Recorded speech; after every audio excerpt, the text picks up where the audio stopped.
Kedipan bintang berzikir pada yang maha tinggi, dan cahaya menerangi di langit biru.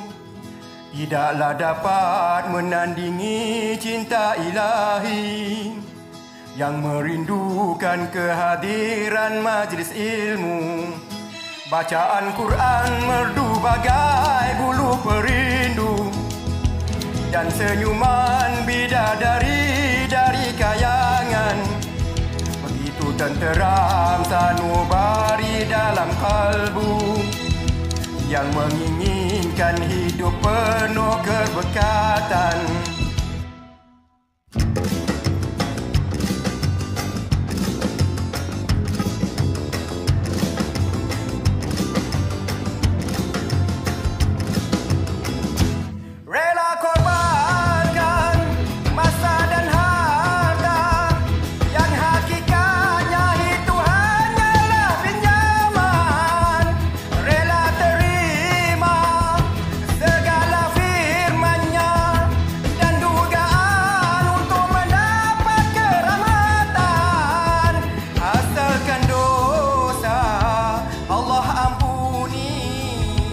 Hatikan tenang menuju syurga menanti, asalkan reda Tuhan ganjari.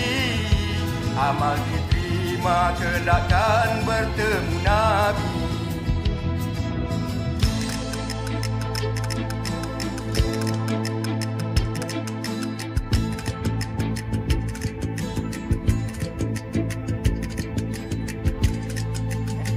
Yang halus yang tulus